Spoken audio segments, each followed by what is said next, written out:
এই ছেলেটাকে নিয়ে হয়েছে মরণ। সারাদিন টোটো করে ঘুরে বেড়াবে, বাড়ির একটা কাজে হাত দেবে না।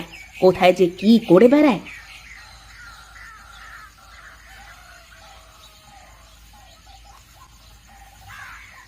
ডাকিস নে রে, আমি ছাড়া তোকে তো খেতে দেওয়ার কোনো মানুষ নেই এ বাড়িতে। দাঁড়া একটু, আমি তোকে খেতে দিচ্ছি। নে, আর ডাকিস নে, এবার খেয়ে নে। এই যে এক নবাব চলে এসেছে। বলি, গরুটা যে সকাল থেকে না খেয়ে আছে, এক গোছা ঘাসও তো দিয়ে যেতে পারো নাকি?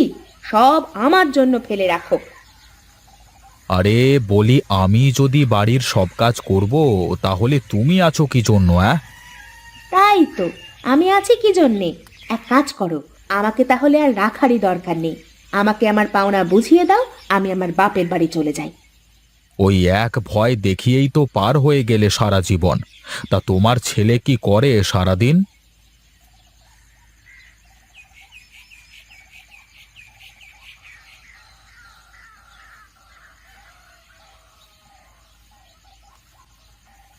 তুমিও যেমন, তোমার ছেলেও তেমন। সারাদিন বাড়িতে কি হচ্ছে কি না হচ্ছে কোনো খোঁজ খবর কি রাখে তোমার ছেলে? কোথায় সেই বাঁদরটা? আজ আসুক বাড়িতে, দেখাবো মজা। হয়েছে, উদর পিণ্ডি বুধোর ঘাড়ে দিয়ে লাভ নেই। যাও, হাত মুখ ধুয়ে ঘরে গিয়ে বসো। আমি রান্না শেষ করে খেতে ডাক দিচ্ছি। সে যাচ্ছি, কিন্তু তুমি আমার ছেলেকে বলে দিও আমার সামনে যেন না আসে, আর আসলে কিন্তু খবর আছে। बाप का बेटा, সিপাই কা ঘোড়া, কুছ নেহি তো থোড়া থোড়া। আবার এখন কি অভিনয় দেখাচ্ছে।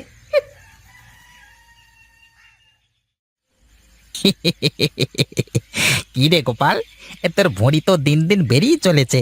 আর কিছুদিন পর তো পুরো কুমড়োর মতো হয়ে যাবি রে, হ্যাঁ? আরে ধুর, খাওয়া ছাড়া আর আছেটা কি? না খেয়ে বড়লোক কে হলো বল তো দেখি। তুই এভাবে খেতে থাকলে তো কবে বাড়ি থেকে তাড়িয়ে দেবে তোকে। দিলে দেবে, তাতে কি? আমার কি থাকা খাওয়ার জায়গার অভাব আছে নাকি? বলছিস যে, তা বাড়ি থেকে তাড়িয়ে দিলে উঠবি কোথায় গিয়ে শুনি? কেন, তোদের বাড়িতে উঠবো? তা না হলে সুনীলদার বাড়িতে উঠবো। এই না না না না, তা হচ্ছে না। এই আমার বাড়ি থেকে আমাকেই খেতে দিতে চায় না, আবার তুই গেলে তো দুজনকেই একসাথে তাড়িয়ে দেবে রে বাবা। অমন করে আমার দিকে তাকিয়েও কোনো লাভ নাই রে ভাই। আমি তোর জন্য বাড়ি ছাড়তে পারবো না। তোদের মতো বন্ধু থাকবার চেয়ে না থাকাই ভালো। আজ থেকে তোদের সাথে সব সম্পর্ক শেষ। যা, আজকের পর থেকে আর তোদের সাথে কথাও বলবো না।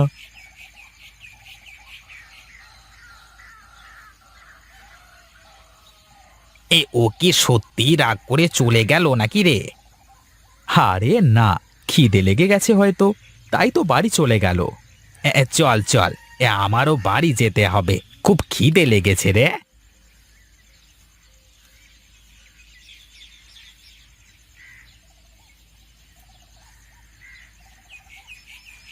এই যে নবাব সাহেবের আসার সময় হয়েছে।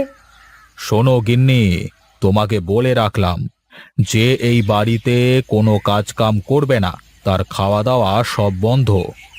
তার বলতে, আমি তোমার হুকুম ছাড়া কোনো কাজ করি নাকি? আমি বুঝতে পেরেছি, আমাকেই কথাগুলো শোনানো হচ্ছে। ঠিক আছে, লাগবে না আমার খাবার। না খেলে কি মানুষ মরে যায় নাকি? হ্যাঁ হ্যাঁ, তাই তো। না খেলে মানুষ মরে না। শোনো গিন্নি, তুমি যদি আমার কথার অবাধ্য হয়েছ তাহলে কিন্তু তোমার কপালে কষ্ট আছে বলে দিলাম। শোনো মা, আমি ভেবেছিলাম তোমাদের ছেড়ে কখনো যাব না, কিন্তু আমার সামনে আর কোনো রাস্তা খোলা নেই। তাই আমি এই মুহূর্তে এই বাড়ি ছেড়ে চলে যাচ্ছি।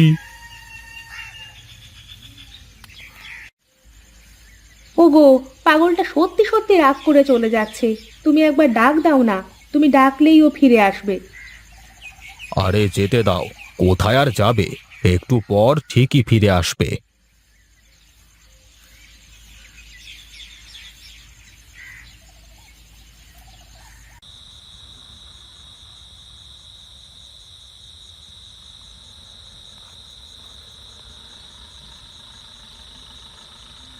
কত করে বললাম যে তুমি ডাক দিলেই পাগলটা ফিরে আসবে, শুনলো না আমার কথা। না জানি পাগলটা কোথায় আছে। আরে থাকুক না একটু, বেশি বড় হয়ে গেছে তো, অভিমান বেড়ে গেছে।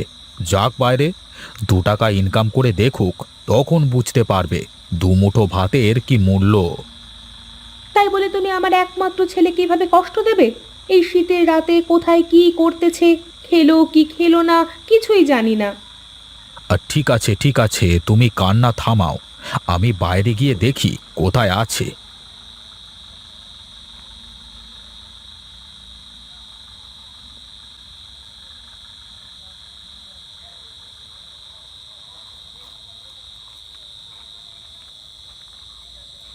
ভোলা, ও ভোলা, বাবা ঘুমিয়ে গেছিস নাকি?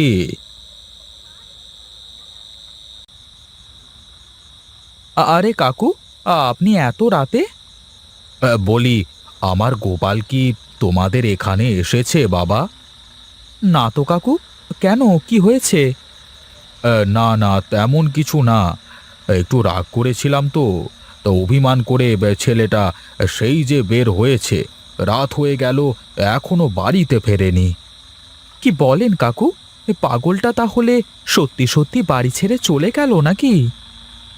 আমি ভাবলাম হয়তো তোমার সাথে আছে, তাই তো এলাম এত রাত করে। না কাকু, আমার এখানে তো আসেনি। আচ্ছা, আপনি বাড়িতে যান, দেখছি আমি।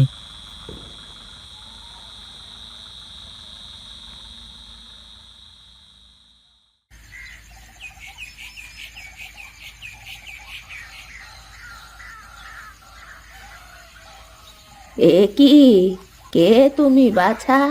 এখানে এভাবে শুয়ে আছো কেন? সর্বনাশ, গা তো জ্বরে পুড়ে যাচ্ছে। সারা রাত মনে হয় এভাবে শুয়েছিল। এবার একটু ঘুমাক বেচারা শান্তিতে, আমি পাঁপড়গুলো রোদে শুকাতে দিই।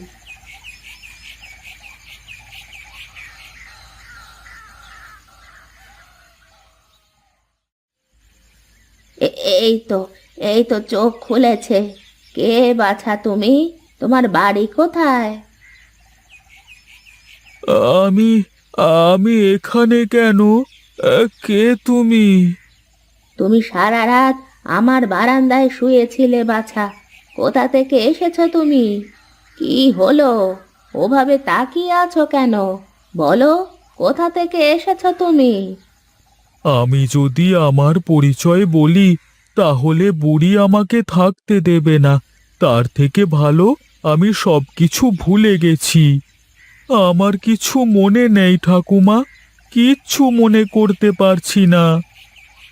আহারে, সারা রাত শীতে বাইরে থেকে বোধহয় এমন হয়েছে। ঠিক আছে বাছা, যতদিন তোর কিছু মনে না পড়ে ততদিন তুই আমার এখানেই থাক। আমার খুব খিদে পেয়েছে ঠাকুমা, যদি কিছু খেতে দিতে। তুই বস, আমি এক্ষুনি তোকে খেতে দিচ্ছি।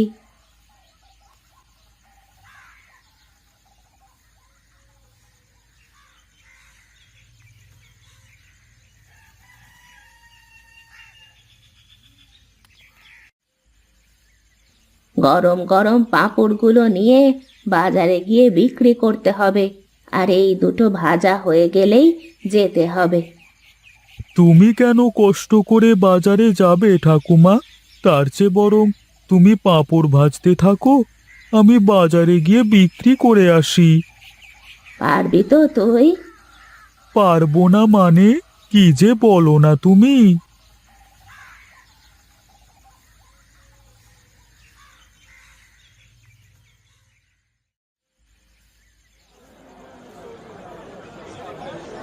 বাহ, পাঁপড়ের এত চাহিদা! আগে জানলে তো পাঁপড়ের ব্যবসাই করতাম।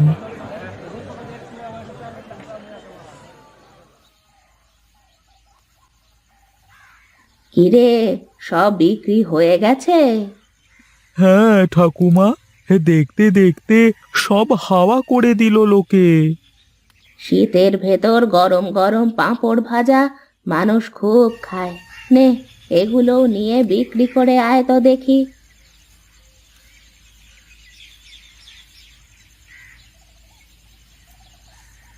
আজ বুঝি আর পাঁপড় ভেজে দিতে পারবো না রে, তুই বরং আজ বিশ্রাম কর।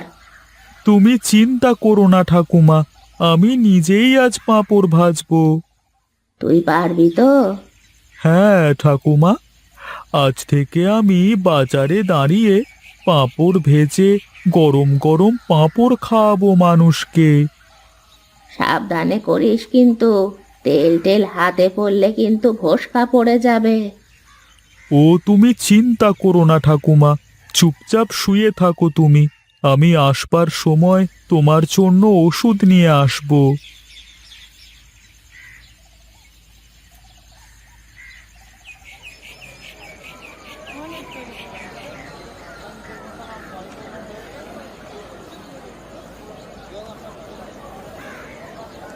পাঁপড় খাবে নাকি গিন্নি? গরম পাঁপড়? দাঁড়াও দাঁড়াও, আমি একটা গরম পাঁপড় নিয়ে আসি।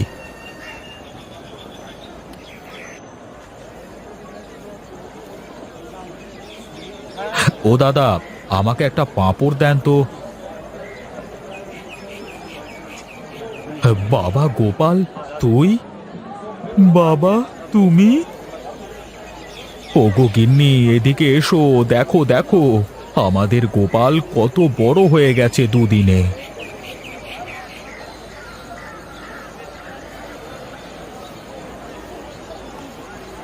তুই কেমন রে বাবা? এভাবে কেউ রাগ করে বাড়ি ছেড়ে চলে আসে?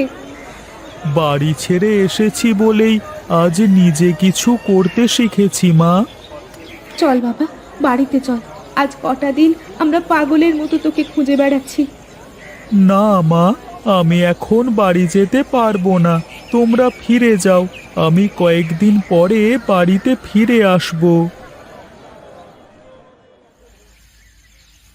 শোন রে মা, যতই রাগ হোক, ছেলে পেলেকে কখনো বাড়ি থেকে চলে যাওয়ার কথা বলবি নে।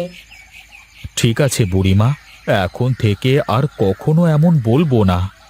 এ কদিন ওকে ছেড়ে যে কি কষ্টে আছি, তোমাকে তার কি বোঝাবো বুড়িমা? আমাকে বোঝাতে হবে না, আমিও বুঝি। শোন দাদু ভাই, এভাবে রাগ করে আর কখনো বাড়ি ছেড়ে আসবি নে। ঠিক আছে ঠাকুমা, কিন্তু আমি তোমার হাতের পাঁপড় খেতে মাঝে মধ্যেই চলে আসবো, আর আমিও বাড়িতে গিয়ে গঞ্জে একটা পাঁপড়ের দোকান দেব। ঠিক আছে, এখন তাহলে বাবা মায়ের সাথে যা দাদু ভাই।